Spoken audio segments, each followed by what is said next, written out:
sort of preface about the reform campaigns, the reform. So the buzzword everywhere in the 19th century was reform. And so we're going to be looking at types of reform. Ultimately, if you're thinking about, if you come over here to your book, it says there are all kinds of reforms, you know, public schools, women's rights, opposition to alcohol, opposition to prostitution. But by far, by far the biggest reform movement that is going to emerge is abolitionism. Abolitionism, which is the end of slavery, that demand. But the beginning of this reform comes from church. So I want to focus on that today with you guys, church particularly. So when you're looking at it, you need to keep in mind what was the church stuff that was being challenged.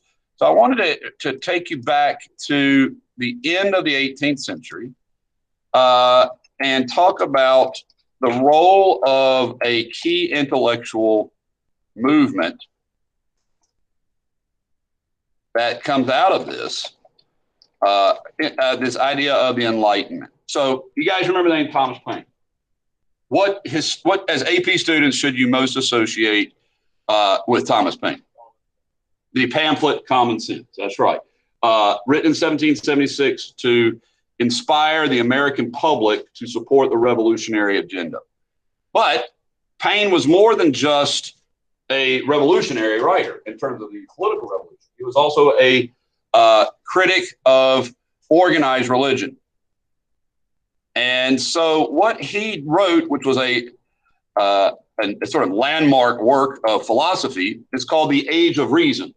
So it comes out of the Age of Enlightenment, which he was a product of.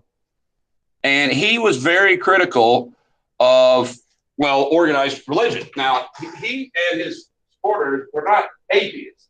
Does everyone understand that?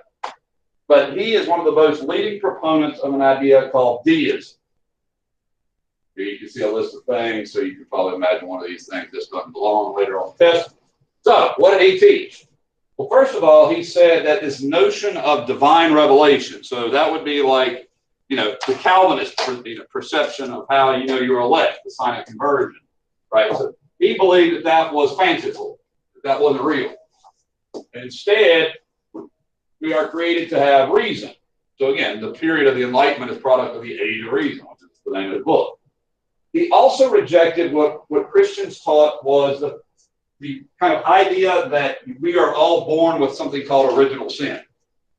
He said that doesn't make sense. Why would a creator create us inherently with a flaw that we then have to have solved? Yeah, he didn't think that made sense. You understand? So he rejected original sin, as does apparently so did Thomas Jefferson. And he advocated also against the divinity of Jesus. And this is going to lead to another attitude called anti-Trinitarian. You hear that? Anti-Trinitarian means against the Trinity.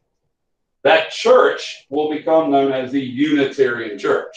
So in other words, there is no formal deist church in America. Like the deists don't form churches.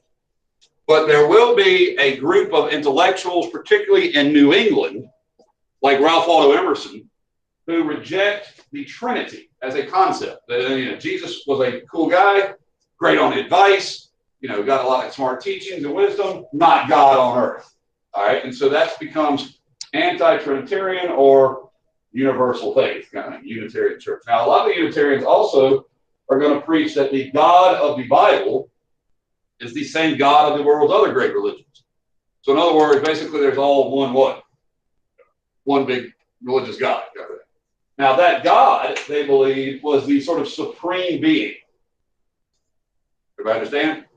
But, they believe that this being was sort of like a programmer on a computer or a clockmaker who designs this fantastically intricate thing we call nature, builds it with laws, that's where we get ideas like natural law, to govern this thing, and then the rest is up to us. So again, he and Jefferson and others reject the idea that what are humans inherently? Well, immoral. Either one. In other words, and this comes also out of the writings of a guy named John Locke. He's going to write this essay on human understanding that we are a blank slate. uses the phrase tabula rasa. Like, in other words, when you're born, you're not good or bad. You know, society and environment, and that's what shapes you, as moral or not. So, very strong rejection of organized religion. Okay. The idea of original sin. Well, it's in the Bible. Yeah, it's, you know, the idea that starting with, not with creation, but once the idea that Adam in the Bible now, the creation story, Adam, once he sins, he and Eve sin, that becomes part of human nature, particularly coupled with the fact that one of their offspring murders the other one of their offspring. And so once they're cast out of the Garden of Eden, the Bible tells us, that we became sinful beings. And then also Christian teaching doctrine believes that, and again, this is not Jewish belief. So the Jews don't buy that like everybody's born a sinner kind of thing. But Christians believe that Jesus is a sacrifice for the sins of humanity because all people are sinners. Christians are are not, I mean, there's a lot of 2 billion Christians, so there's a lot of people, but tend to focus more on sin. A lot of other world religions, that's not really the way they look at it. You remove sort of things from your life, but it's not necessarily inherent in you. So it's the tricky part about this is that clearly Paine's teaching something that most Americans don't believe. So the question should emerge, why then is this popular, or does this begin to well, one of the reasons is what church is kind of losing its zeal, its energy. Yeah, the Puritans are, sort of boring. I mean, to put it bluntly, you go to a Puritan church and, it would be almost as bad as the Catholic churches were at the time. Boring. And so they just lacked any sort of emotion, and that's a key difference. Now, I'm telling you all this stuff because in America today, while Americans are still overwhelmingly religious, we're a whole lot less religious than we used to be. We used to be like almost everybody was religious. Now a lot more people are either, when I say not religious, I mean not church attenders. A lot of younger Americans, particularly like Gen X, not Gen X, millennials, talk about being spiritual but not churchgoers. So okay, whatever. So this is one of those periods where it looked like church attendance was going to decline. All right, between an intellectual sort of anti-sense of this, and the idea is that because of this religious thing that occurs, and it is a revival. So this first major event that occurs in around the 1830s is a massive religious revival. Now here's the beauty of the date. It's a century after the First Great Awakening. The First Great Awakening is in the 1730s, and it's a colonial event. Got that? The Second Great Awakening is in the 1830s, and it's a Jacksonian democracy event. Remember that period? So this is during the rise of the frontier. And the book opens with lots of what words? Reform. And so what happens is, when people say, I can reform the church, they're then going to say, well, if I can reform the church, or reformed churches, right? Then I can reform what else? Society.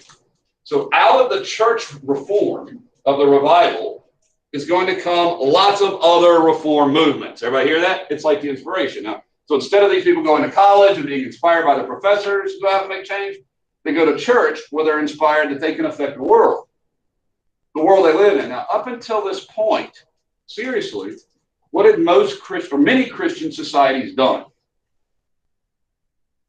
What did the Pilgrims do? Like, if you were serious about your religious belief, and by the way, this is still true to some degree now. This is one of the things that cracks me up. I don't mean to be ugly. They withdraw from society. Withdrew from society. And so when I see folks sending their kids to private religious schools, I understand the goal, it's indoctrination, but if you're trying to convert other people to your beliefs, then where would be an odd place to do that? Where everyone shares your beliefs, right? So I get that the idea behind it is to shelter their children from all the awfulness of, public schools. But at the same time, sheltering them from them is not the same thing as spreading the good news, right? So these people are going to say, first, we can fix our churches, and then we can fix the world, or at least America. So I've given you this man's name again, and I want you to really, really remember it, because he had moved from France to America, and his observations, and again, this is 4 books, his observations are so influential that, scholars to this day, if you want to study the antebellum period on a cultural story, you definitely read Alexis de Tocqueville. So what's his name? De Tocqueville. What's his book? Democracy in America. Okay? And he talks about, there's always been religion in France. What's France's religion been since before Henry of Navarre? Been Catholic ever since, right? Even before. In fact, they even had the papacy in France at one point. Avignon.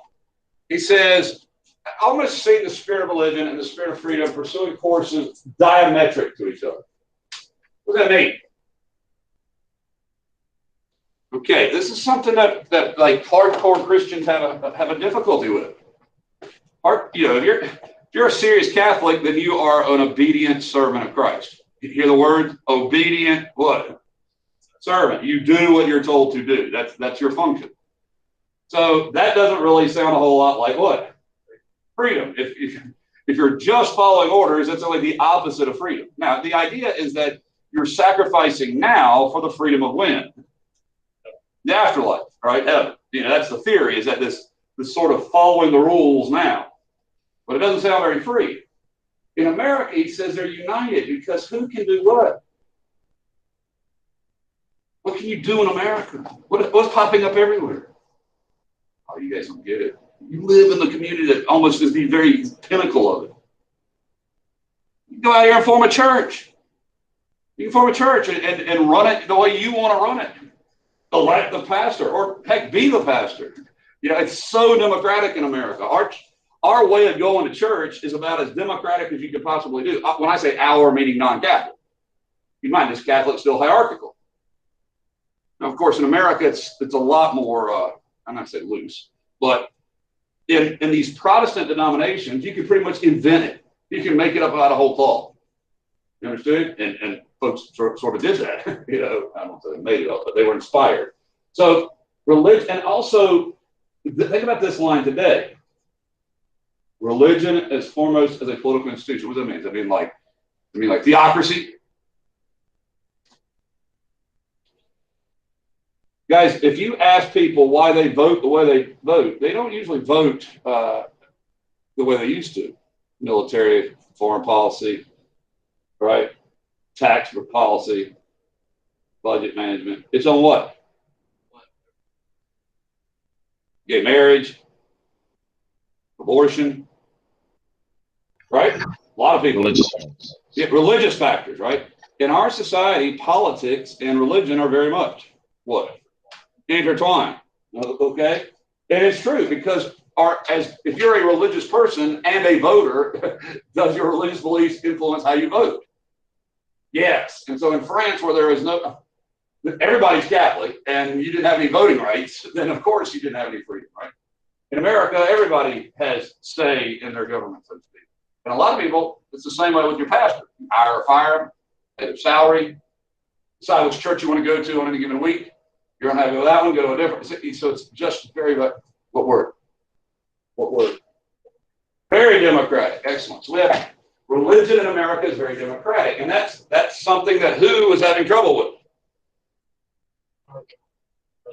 The old style religions. The old style religions, like many institutions, when they get there forever, they kind of become stale, boring, right?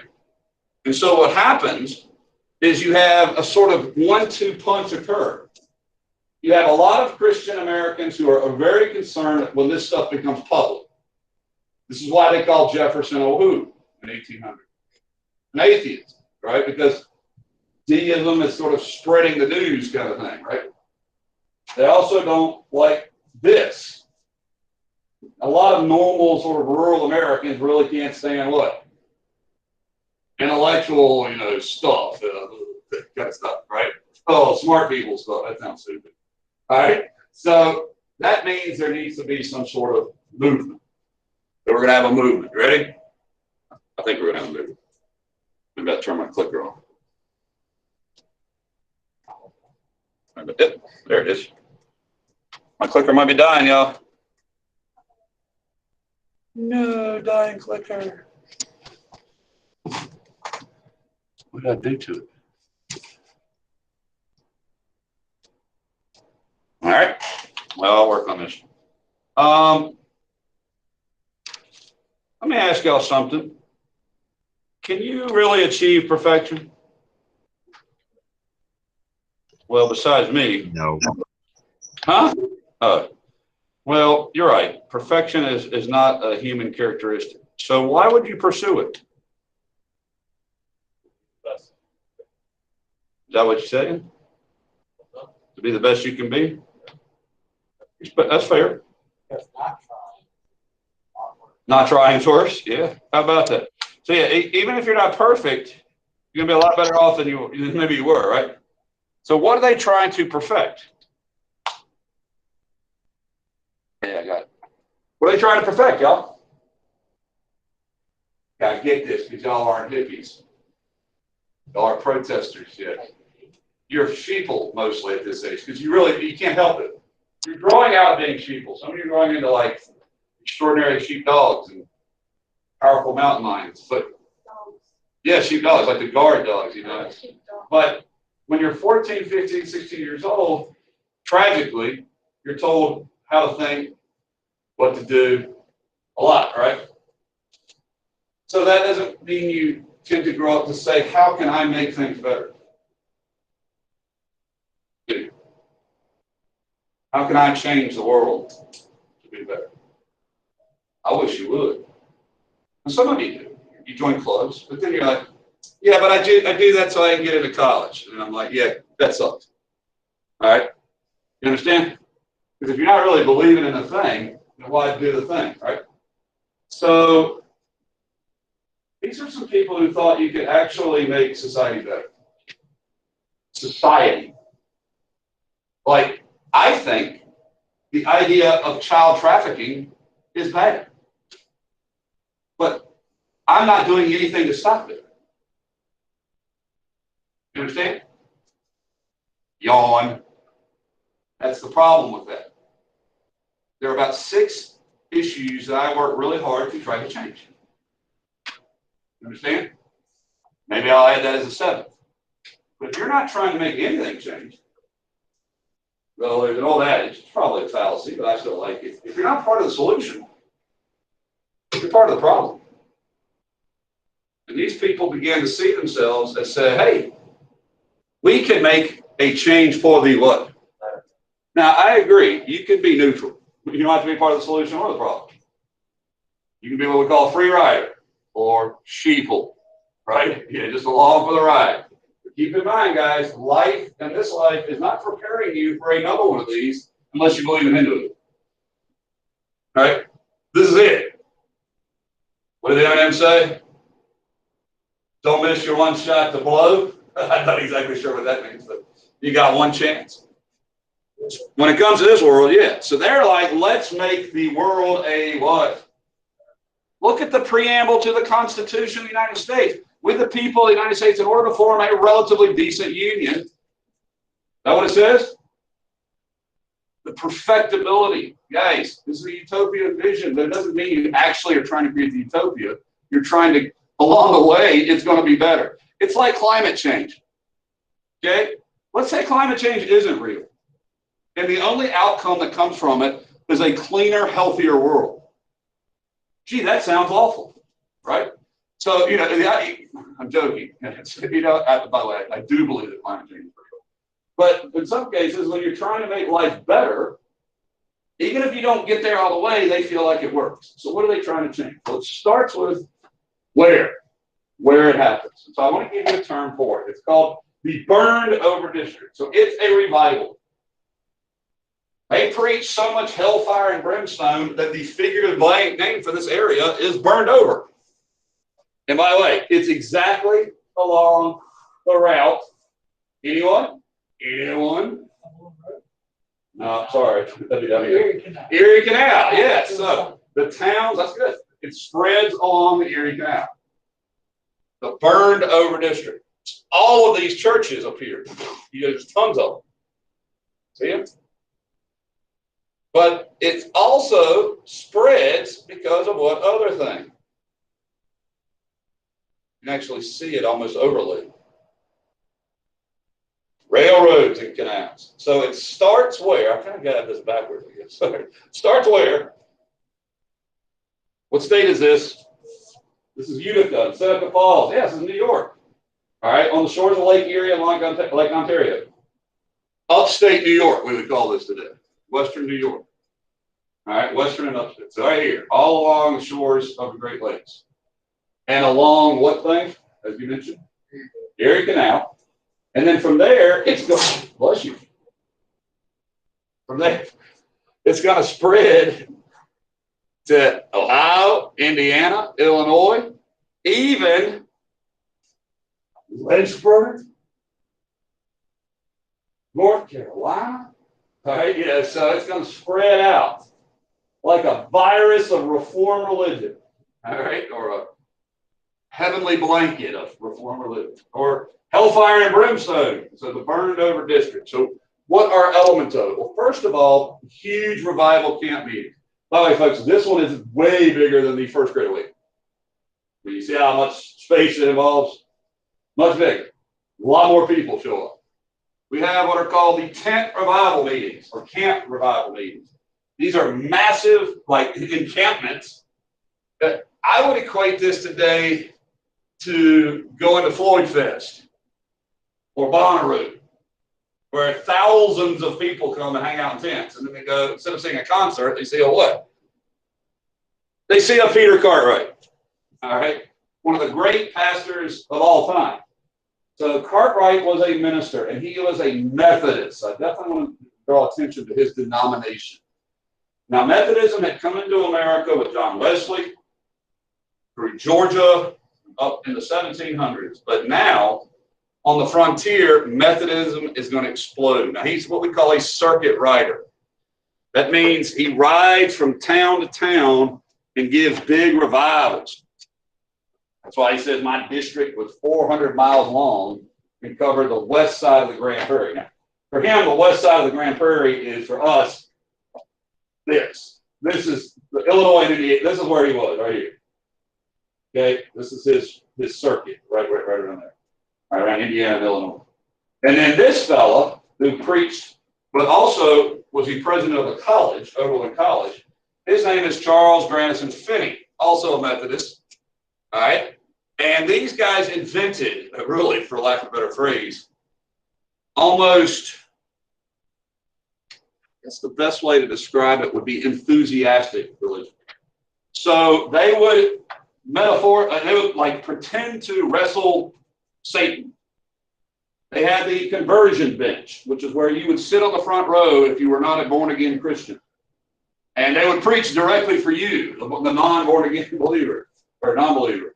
And it would be very, very entertaining, I guess to put it bluntly. This is like where you get the idea of Baptist and Methodist ministers who were enthusiastic revivalists. So what are they bringing into religion that had kind of not been in it for a while, if not really ever? Well, okay, let me give the analogy of which one? Heart, passion. A lot of the earlier religions, like Guinea Rogan, a lot of the earlier religions, Puritanism, which is the congregational church, right? Presbyterian, even to some degree, certainly Catholic, were boring. They were head religions. See, I'm a head teacher more than I'm a feeling teacher. Occasionally when I get all feelinged up, though, you guys are like attentive because he's passionate about the deck or something, So it's hard to get passionate about everything. But anyway, these guys were passionate about Jesus and wrestling Satan. You understand? And they got people fired up, and tens of thousands of people converted to Christianity.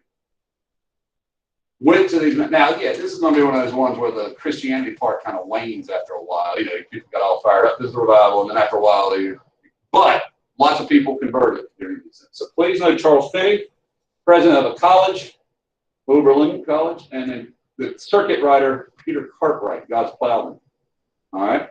So another element of this would be a huge growth in access to Bibles, printed Bibles. But take up, what's the largest Protestant denomination during this period? Number of congregations, number of people. Can't read that?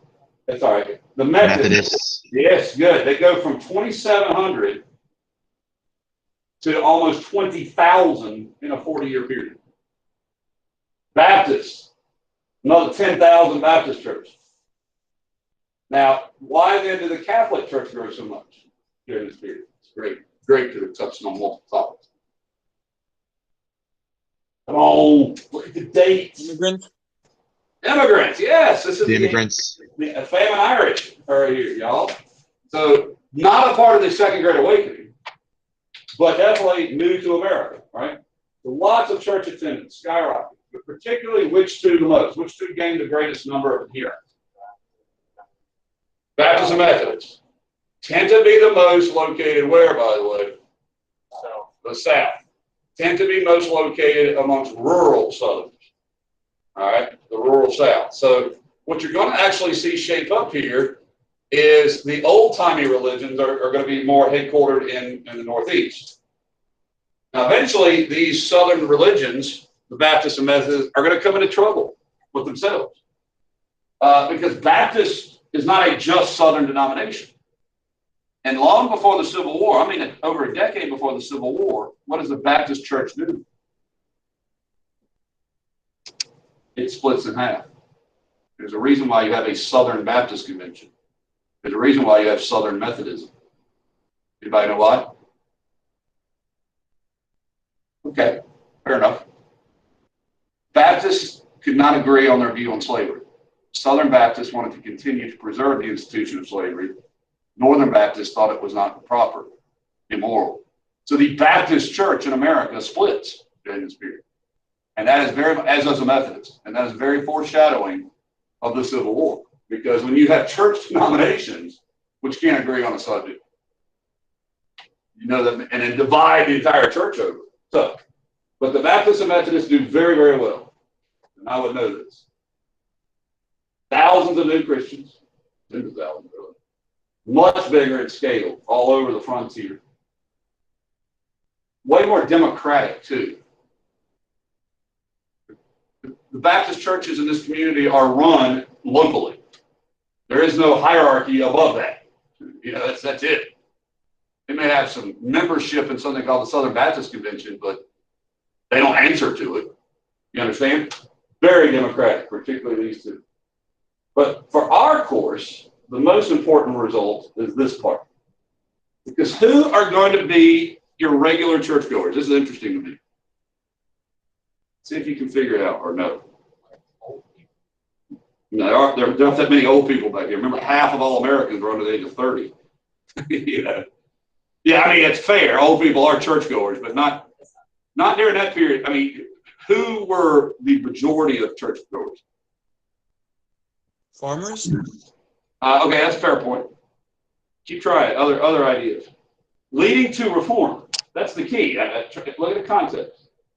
I love to see if people can make some sort of leap in the dark connections. Is it slave? No, they don't get to go.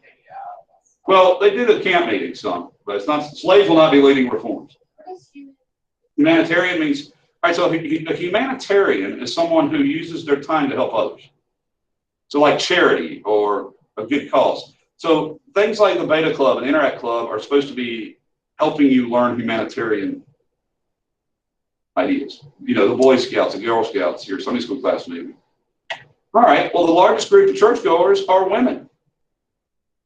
Women, their husbands don't go to church as much. In my community, that's still true. All right, you know, so husbands are busy doing what all week? Crushing the work, right? Mom's Republican motherhood, she's at home. But hey, catch that. Republican motherhood, cult of domesticity. Where can she get out of the house? In the church. In the church, she's told that you can make a difference in the world. Now what might she want to do? Do something outside of the home, right? Who's going to spearhead virtually all these reforms? Women. Women. The antebellum reform movement is overwhelmingly dominated by women reformers who were inspired by membership in the what? Churches of the Second Great Awakening. So they went to church, and there they, I think maybe the part that y'all are missing is that church back then taught that what could you do in your community? Make it godly. Right? Like make it more godly. Not like Plymouth or Massachusetts. What was Massachusetts trying to do in Plymouth? What were the Puritans doing? Oh, come on. They came to America to form a model society of Christianity, right? City on a hill. But they did it from where? England. So not a lot of English people are going to be studying what's happening in Boston, right, as a religious reform model. These people said, go into your what?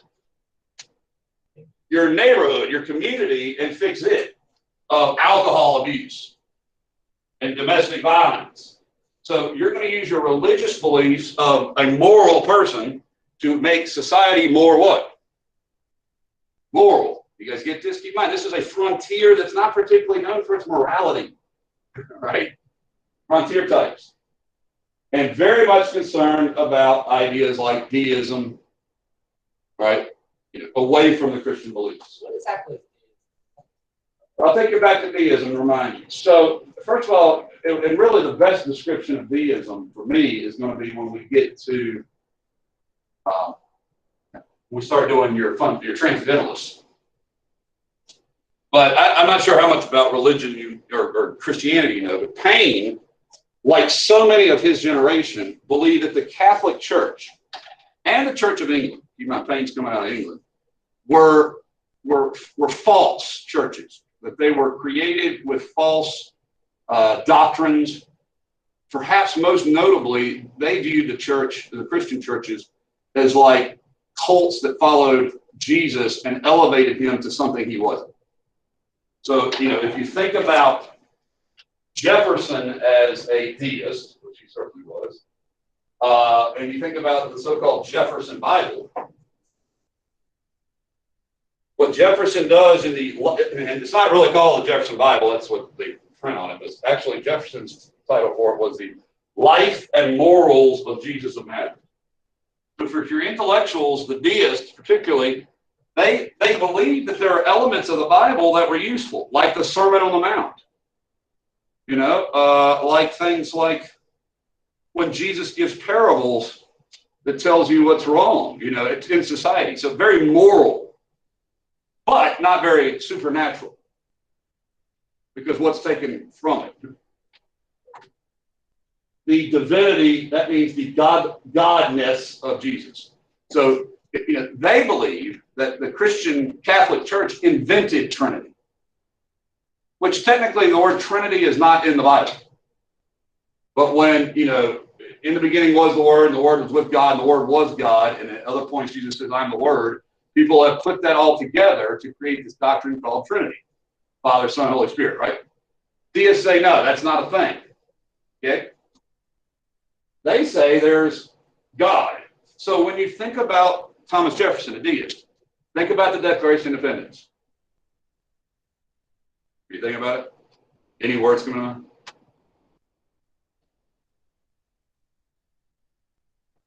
We hold these truths to be self-evident. I mean, it's obvious, right? That all men are created equal and endowed by capital C, their creator. So a good way to look at deist belief is that they believe that there's God, capital G. All right? But the rest is us, not some cosmic battle between good and evil, not Satan versus God or whatever, not original sin, none of that stuff. Just you have this life governed by the laws that God created of nature. That's what they believe. Not, and the Bible has a lot of the laws that you should follow because they're smart, reasonable laws. Some of them they would say are ridiculous. That's why Jesus focused, Jefferson focuses on like Jesus' stuff and not so much on the 613 laws of the Old Testament. Like, I don't know, if you have sex outside of marriage, you should be stoned to death. They don't advocate for that. But they did in New England. You understand? So those laws. So anyway, it was the biggest reason people were hostile to it, I think, was that it was what? It's totally different than what they're used to. So they didn't want to believe this stuff. They had been taught, raised, gone to church, believed in this. But the bigger issue for them, and I think for this period, is what these women want to do. Now, the other thing I told you about is that it's not simply just Baptists and Methodists being upset and saying, let's get more passionate about this. Let's get more fiery under it. You have people who have new belief systems emerge completely in America that didn't exist before. Most notably here, right here on the banks of Lake Ontario, and it will move to Illinois, and that is the Church of Latter-day Saints. So, an original church born during the Second Great Awakening here in the United States is the Church of the Latter-day Saints, Church of Jesus Christ of Latter-day Saints, usually LDS for short, or as it's most commonly called, the Mormon Church, named after the Book of Mormon. So this is the Book of Mormon. The prophet Joseph Smith preaches in the Book of Mormon, it's written down, that an angel came and spoke to him, delivering rules and laws and instruction for when Jesus came to America. So the Mormons believe that Jesus had a tribe, or certainly not just Jesus, but there was a tribe of Israel. I don't know if you guys in the 12 tribes of Israel, but a lost tribe of Israel had come to America. The Native Americans were descendants of them, and that there was information that had been, left out of the narrative. And so Joseph Smith's writing, his speeches are transcribed into the Book of Mormon, subtitled Another Testament of Jesus Christ.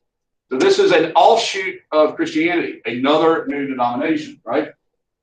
He publishes his book, the Book of Mormon, but he is driven there. First, they're run out of New York. They're not popular there. And then he's pushed to Illinois, where he's murdered there.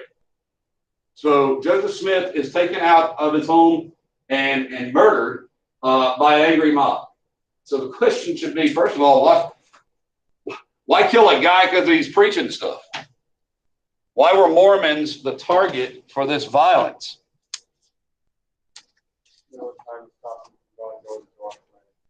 No, this wasn't a door-to-door campaign. All right, so first of all, Joseph Smith ran his church as a top-down hierarchical institution. So in other words, people followed Joseph Smith as a what?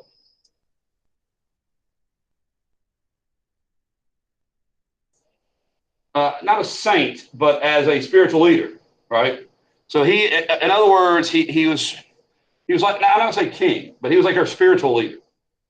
And that meant that the people in the Mormon faith seemed to be more loyal to him than to, say, the local and national and state government. That's how they see it. Were they tightly, as a group, together? Do you think the Mormons stuck close together? Absolutely. Do you think they practiced a religion different than most people? And the fact that they operated as a unit like that.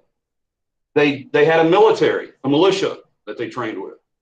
You hear that part? Which means they were armed. But I think perhaps the most lasting criticism of the Mormons that led to them being unpopular was that they practiced polygamy, which was considered then and now wrong. So polygamy is being married to multiple women, or men or women, depending on who you are. So Smith has a very strong group. I mean, it's a fairly large unit of people, a large following, large church. They are, migrating as a group. They are voting as a group. So basically, they're sort of perceived, they're treated like Americans' own version of what? You might think of this way. Who else has had similar nature and been discriminated against in history? Jewish people, right? So the Jews. So the Mormons aren't Jews, but they are a distinct, the word is S-E-C-T, sect, distinctive. Baptists and Methodists couldn't draw much difference between them. Could you draw a difference with the Mormons? Yeah, you've got a guy who's claiming to be a spiritual past prophet, all right? You've got a whole new text in the Bible added. You've got this polygamy issue. You've got the fact that they're armed and that they move in a group and come into your community. And so none of that justifies him being murdered, but that's what happens. So that means the Mormons are now going to be looking for somewhere to be where they won't be massacred or persecuted or attacked. And this becomes the Mormon trek. So here you see from starting in Palmyra up in New York and then moving through Ohio, and Nauvoo is where Smith gets killed. And then here they migrate across what's now called the Mormon Trail and all the way to where? What becomes the Mormon Center, the Mormon City. Well, I mean, it's in the nation of Mexico at the time. But what's the Salt Lake City, right? So the leader who leads them to Salt Lake City is Brigham Young, sometimes called the Mormon Moses. So Smith is murdered, and Young takes up the reins and leads them, and you can see he lives a long life, out to what is today Utah. But keep in mind, at the time, Utah is part of where? Like Mexico. So they literally move into the frontier, the farthest frontier of Mexico. Their beliefs say that when they get there, they're fed by a flock of seagulls.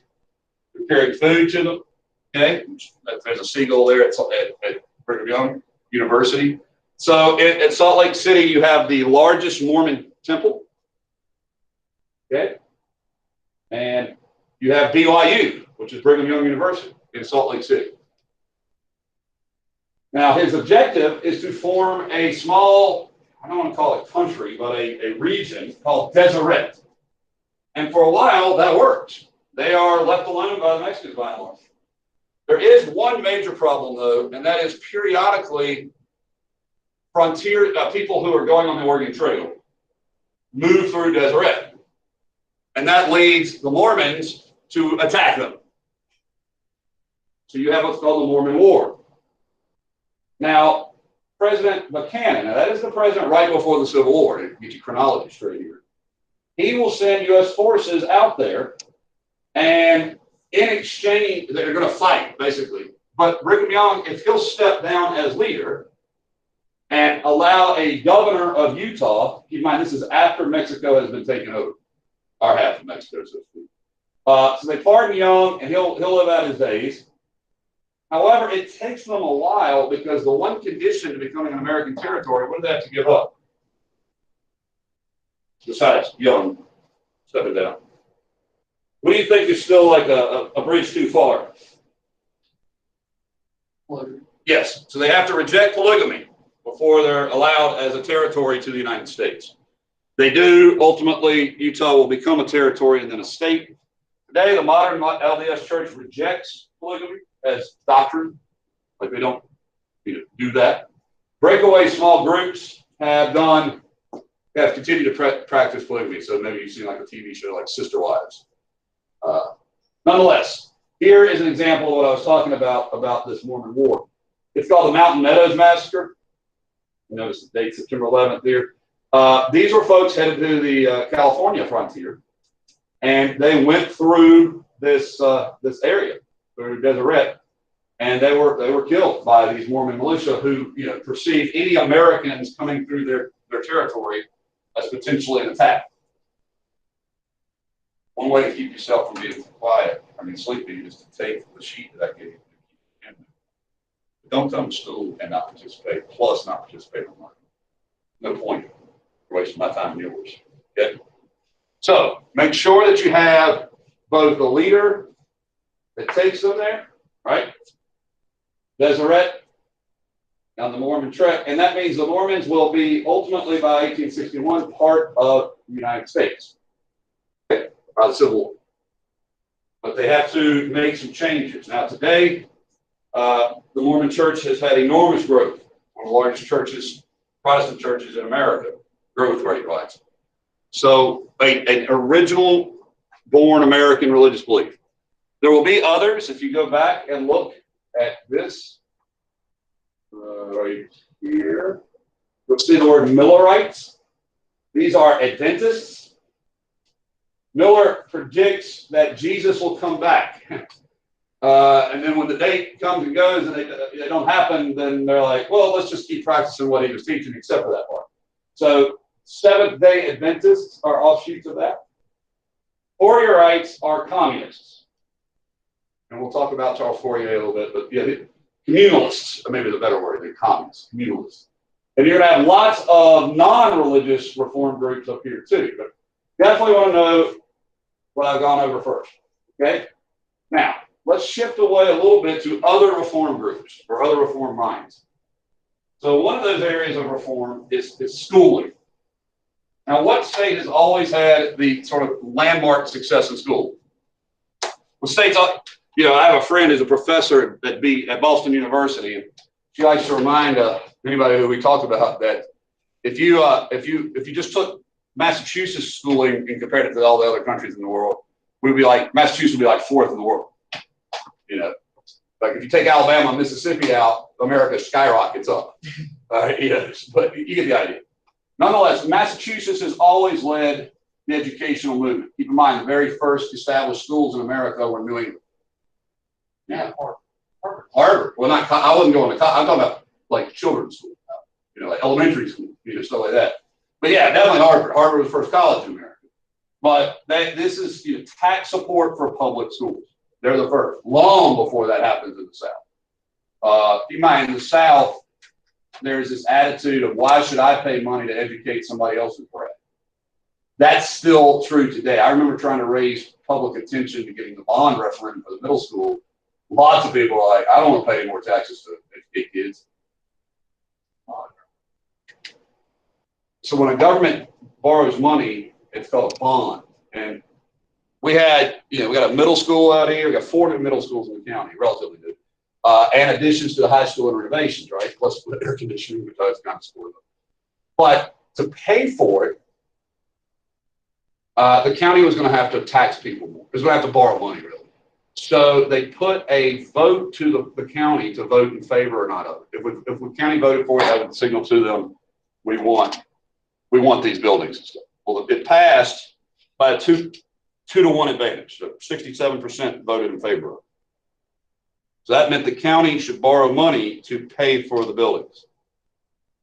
The expectation was, and what we voted on, is in order to pay that debt, that there would have to be some property tax increases. You know, that's what we were all aware of. So what did the board do? Not raise taxes. So that means we pay so much more in interest because they just keep kicking the bill down the road. Your family's paying for something that was borrowed 2 generations ago or a generation ago. So at least we got the schools, but they didn't do what they said they were going to do as far as the building. But hey, you know, this says public education began to grow by the Civil War. My question is why? And please know the answer. Why a dramatic increase in public education by 1860? By the way, I put up here the shift away simply for training you for religious purposes to like actually learning things. The early schools were pretty terrible. They were the 3 R's. You guys know the 3 R's, right? That's what you learned in school, the 3 R's. Huh? Reading, writing, and arithmetic? I didn't make that up, man. It's sad, right? No, they were pretty bad. I mean, early schools were pretty bad. Like a lot of times the school teacher was a lady who was like 2 years older than the oldest student. And they had not done much, like other than maybe a month or 2 with extra schooling. I'm asking you guys, why public schools? Why would you care if the public was more informed? You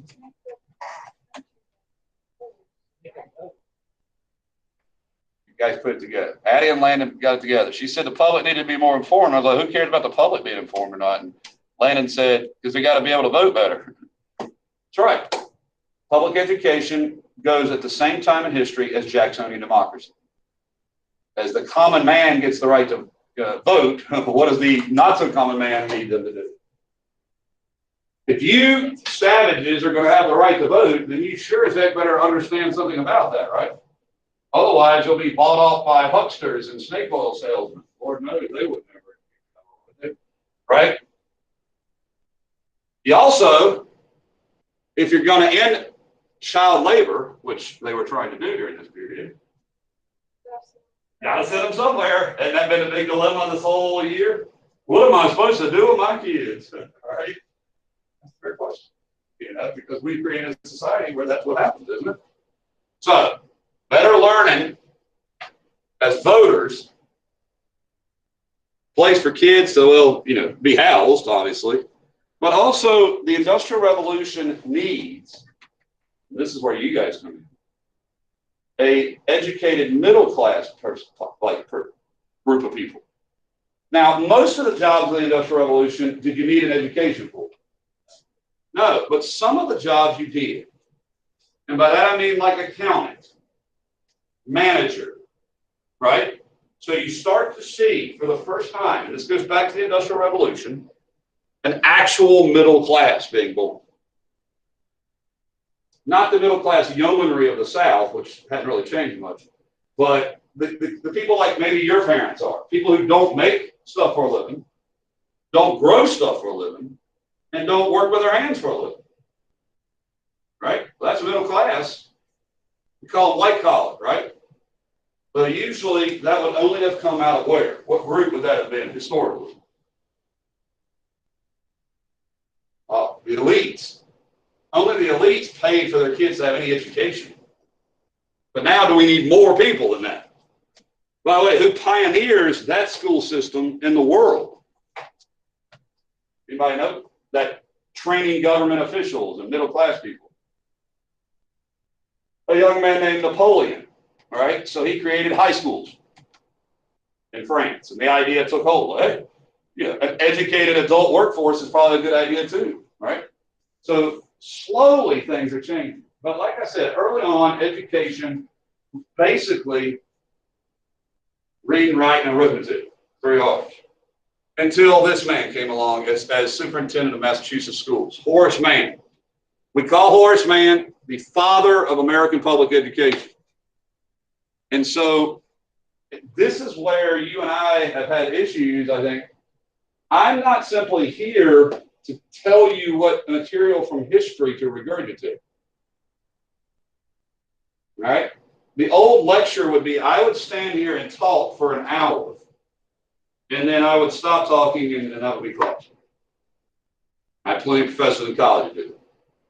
I'm trying to help you grow into a more state of what? Perfection. I'm not simply, here's this history information for you to regurgitate. This is one of the reasons why I really don't like having access to my students. I can't help you. I can't shape you. I can't influence you as well as just another character on TV. Right? Because there's a whole lot more interesting ones than me on TV. Okay? So Horace Mann, very much critical of corporal punishment. I don't want corporal punishment. If you want to fail as a student and live with the consequences of that, then that is your responsibility as a teenager. The last thing I want to do is beat you into submission. Right? But when I was growing up and going to private school, heck, public school, you still got whipped. My 8th grade year at Blair Junior High School, after I got in a fight with a guy, I got a whipping with a paddle.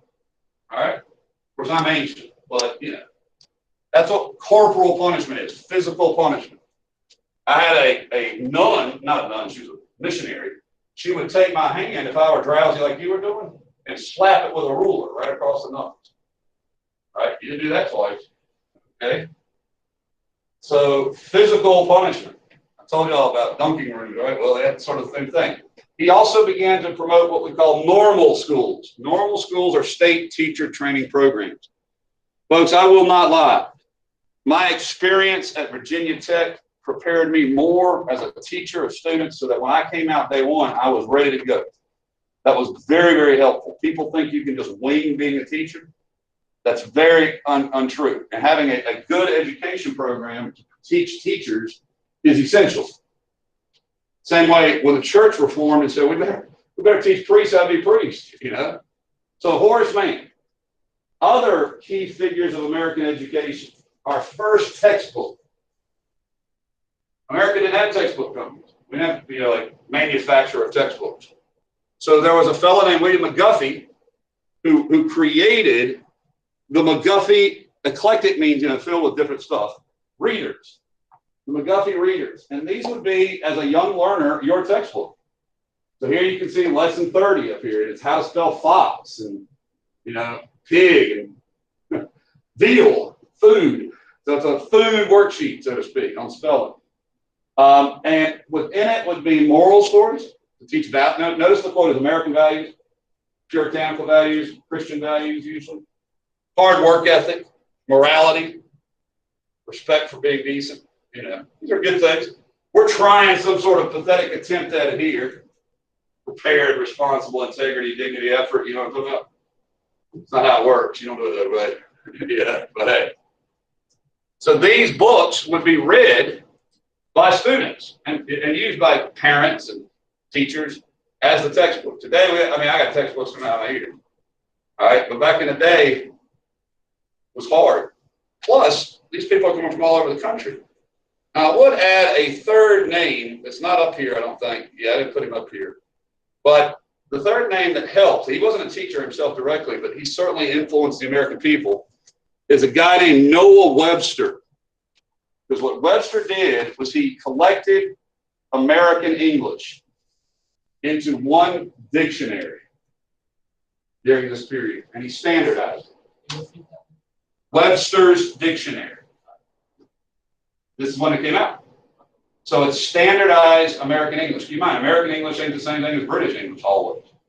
And so Webster made an effort to anthologize, Noah Webster, the English language as Americans spoke it. So now you had a textbook potentially in the McGuffey Reader. You had a dictionary. You had hopefully a teacher. That would have been a nice thing, usually. All right. And eventually, the access, keep in mind, who were overwhelmingly teachers? Women, yeah. So one of the things I've had to deal with in my profession is historically women got paid very little to be teachers. Often the students would pay them themselves. It's like bring money and give it to them. Really. So very little pay for this. And often very little training. But over time, you started to have schools that were colleges created by women, primarily for women. They called them seminaries back then. Now, the word seminary today is like a church preacher's college. But you have three female figures of the education field I really want you to know. First, Emma Willard, and she creates Troy Female Seminary. Emma Willard, Troy Female Seminary. See her there? So she creates it to train primarily female teachers in math and physics, history. So they're shattering the beginnings of a glass ceiling. You're creating colleges that women would attend, primarily for the purpose of being educators. Very few other. My wife's grandmother and her three great aunts, all four of them, Miss Pollock and all her sisters, went to college, which was very, very unusual. But all four of them went to women's college for teachers. So if you were going to be a woman in the turn of the century, like 1900 or 1880s, my mother went to Madison Teachers College. Anybody know what Madison Teachers College is called today? James Madison University. So you see what happens is, like, earlier on in history, women didn't go to what kind of college? Harvard, Yale, any of the major colleges. You guys realize that Ruth Bader Ginsburg was in the first class of women at Harvard Law. And she's not that old. I mean, she passed, but that's not that long ago, right? 1950s. So women in higher ed is fairly rare, right? Your other great figure of college level is Mary Lyon. You see her down at the bottom right. Mary Lyon. Her college is still a female's college, just like that. You got Troy at Troy, New York, and hers is Mount Holyoke, which is in Massachusetts. Mount Holyoke is one of the seven sisters. You guys know those schools? These are the schools that are the female counterparts to the Ivy Leagues. So the Ivy Leagues, as they were established, were all men. Yale, Princeton, Dartmouth. And so you began to see women's colleges emerge around where those schools were, like Mount Holyoke. See it there, Mount Holyoke. Mary Lyon. Okay? And then our third figure, who we've already discussed, is Catherine Beecher. And Catherine Beecher was part of the most famous family in America in the 1830s, Beecher family. Her sister would be the author of Uncle Tom's Cabin, Harriet Beecher Stowe. Her father would be one of the most important abolitionists in history, Lyman Beecher. So she too published. She didn't create a college, I don't think, but she certainly was a student. And she went around and advocated for public education for teachers. So I know it's today when you think about nurses and teachers, you just think about, you don't think about it, but they pioneered these fields. Okay. Here you have the first university professor in America as a woman. This is Dr. Sanford, and she was at Minnesota. Go Gophers, right? So I just throw that in there as it's noteworthy. This same time period, you had your first college professor at a male's college or a public college. Okay, so please know these three reformers for higher ed and for public schools.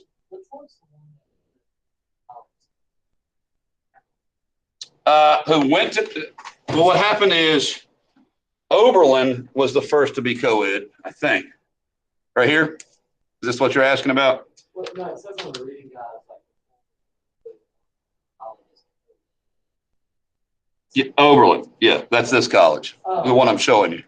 Oberlin College. Yeah, that was my next topic. So, yeah, the idea of having men and women going to school together was pretty rare. I mentioned that guy, Lyman Beecher. This is his family, right? And he was the president of this college. Okay, now look at what the Beecher family created. He created the American Temperance Society, which was one of the anti-alcohol groups. All right, Catherine Beecher, the teacher. Henry Ward Beecher was a member of the Congregational Church and probably one of the most famous abolitionists.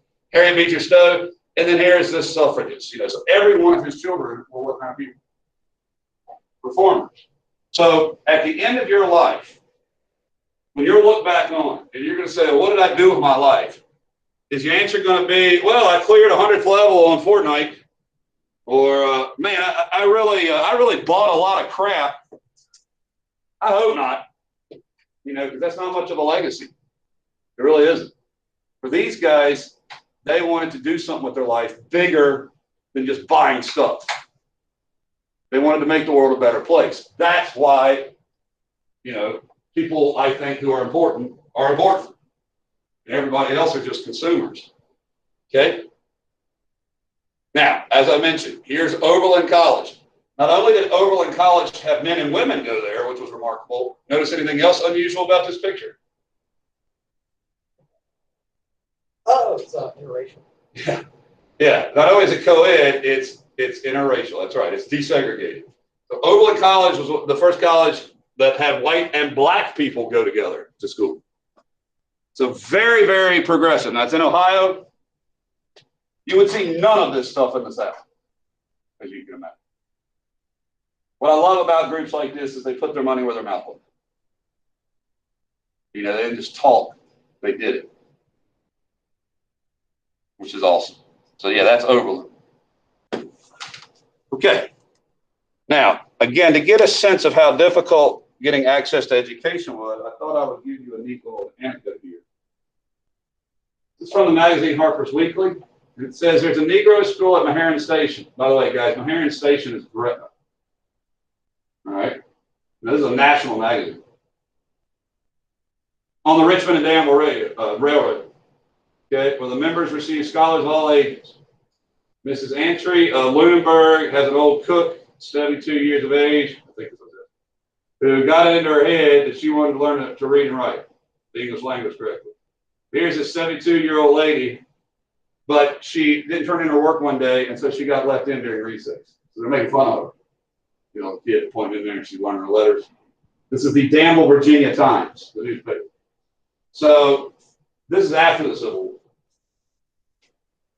Why do you think I point that out? What was very, very almost impossible to be a black person and have an education in America. It was very, very hard.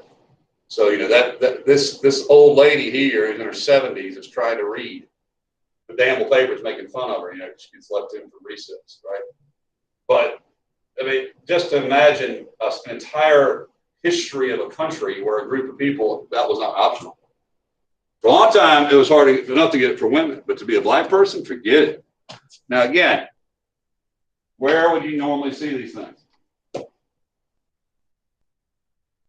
Pennsylvania, Ohio, and folks, the only community that was consistently supportive of black folks was who? The Quakers. The Quakers, you know, were absolutely pro women getting education and pro black people getting education. So you're going to see the Quakers doing a lot. Now, again, typically their education is still cult of domesticity stuff. So I don't want to oversell. It's not like women were being trained to be physicists, okay? It was not like hyper progressive, but it was baby steps. And this whole class is about baby steps, right? Steps, you know, you don't get to women astronauts without this when you go to college, right? All right, now other reforms. And notice again, lots of whom I mentioned. Women. Women were reformed. By the way, these were middle class women, and you got to think about it. How are they able to do all this? Somebody's paying for them to do it, right? They don't have money personally. Who has money? Either their fathers or their husbands, right? Yes, exactly. Someone is chipping, someone's paying the bill. Yeah, I used to laugh. People would be, I would run the kids at concerts. Because I practically get broke over concerts, right? And I'd run into some of them, you know, and we'd be talking, and they're like, yeah, my dad paid for the whole month so I could, you know, tour all up and down. I'm like, man, that must be freaking nice. But, you know, you get the idea is that to be able to do this, you have to have people finance it. Now, in some cases, they raise money. You know, they do like fundraisers. You know, they sold cards for their baseball team or whatever. Yeah, but you get the idea they had to get money, right? So this lady, Dorothea Dix, you can see here, she's 19 years old at the time, goes over to New York, all right? And she's studying what problem?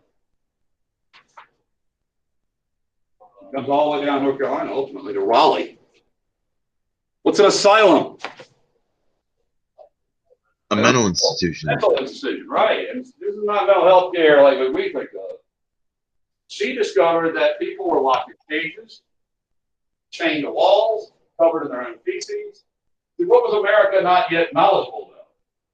Mental illness. We still kind of suck at it, honestly, right? And so she went around many of the nations. She got sick by staying inside these prisons. Many of the country's prisons, and wrote about it. She wrote all about what she saw, particularly in Massachusetts, and about how people would be broken on machines and, you know, just really struggling to survive. It's really terrible. And she got some success in her reform movement. You know, one of the words I would point out here is just the changing word. Notice this word right here. What's a penitentiary? Prison, right? But penance is getting forgiveness. It's not punishment, it's getting your forgiveness, right? So the whole idea what she was saying is that we're focused on it wrong. We're not reforming, we're not helping the inmate. We're not making their life where they won't be criminals anymore.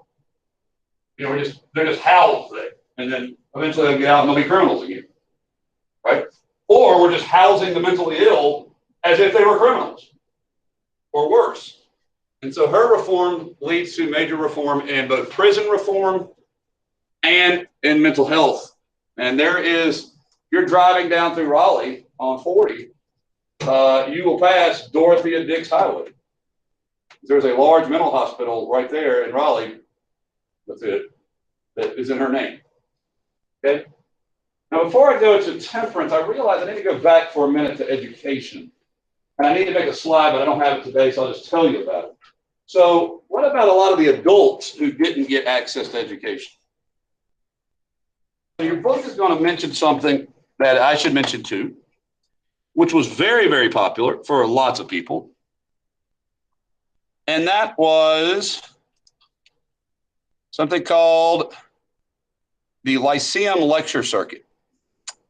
So let me just pop a picture of it in there.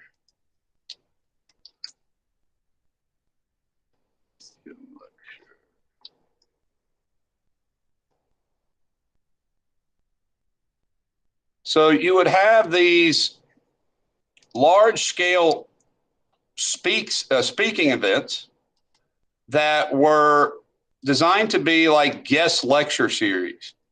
So it would be a place where you could go see someone cool give a speech. Now, the analogy that's usually made today, and it's fair, is TED Talk. You guys ever watched or heard TED Talk? So, TED Talk is like they'll get somebody cool, like, I don't know, Elon Musk or some hip writer, and they'll be on and they'll talk about what, whatever it is they do, how cool that is. So these are called lyceum. And a lot of Americans will experience a degree of education by going to a lyceum lecture. It's not the same thing as going to college. But if you put enough of these things together, you're probably going to have a pretty decent education. If you watch every TED Talk, you're probably going to be a pretty well-educated person. This is for folks who didn't get to see, the college students. Okay? Now, by far, the first major reform movement, but not the biggest of all, but the first major, was temperance. So temperance is a word that means something different now than what it meant then. So today, if you're temperate, you do something in moderation. Temperate, right? These people are prohibitionists. So the temperate society really wants to get rid of what? Alcohol. So why do they want to do that? Why do they want to get rid of demon rum? Well, first of all, Americans drank a whole lot. All right, I think it's really important that you understand that. Like, when I mean a whole lot, this is per capita, which means per person, right? Average. On average, Americans during this period, here's 1820s, the peak, drank 5 gallons or more of whiskey a year. On average. That means some people didn't drink any, which means somebody drank 10 gallons.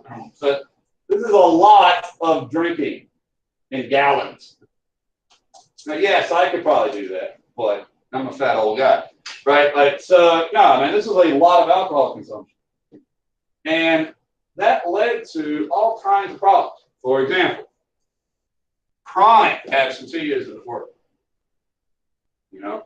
And people will get drunk, come to work hungover, and industrial accident might happen. That's not the biggest. I mean, that's an economic motive, a business motive. But what's the most significant motive? Beating their wives, right? Absolute domestic violence. Overwhelmingly, the reason why women got involved in this is because of domestic violence against their children and against themselves. So here is a classic book on the left. This is T.S. Arthur's 10 Nights in a Bar Room. In it, a child comes to retrieve his dad from the local bar. Dad, in a drunken stupor, kills him. All right? So life on the frontier was tough.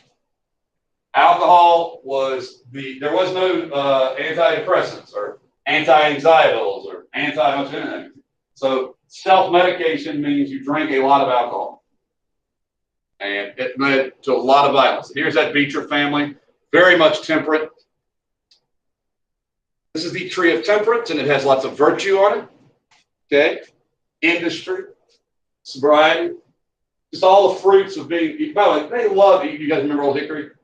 They love using trees as symbols. You can see why. At the frontier, right? You're always chopping down trees. It's in their mind. So trees, with the tree of intemperance, has a viper around it, right? Like a sinful image, snake. And, rotten roots down here of licorice. So lots and lots of imagery of that. Here you go. You got the dad, got a sailor friend, head out to the bar. Little baby, oh, please don't go, daddy. Comes back. let's say, I think it's here. Comes back, he's yelling, they're praying for him. Please, Daddy, me also. He's passed out. I always forget. I think it's this. There's a Currier and Ives lithograph of like a path of temperance. Up here, the pastor's praying with them. He's passed out. He's got the word. That's what's happening here. He's praying now. He's being born again. And now he's got his top hat on, and they're probably going to church. Happy family. So give up drinking, family gets happy. Got it? If not, oh, I love this. Here on the left, you've got virtuous woman, dressed all in white, love, right?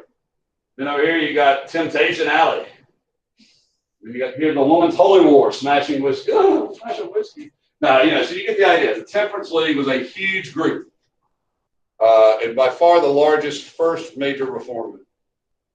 And they had some success with this guy particularly. This guy is a congressman in Maine.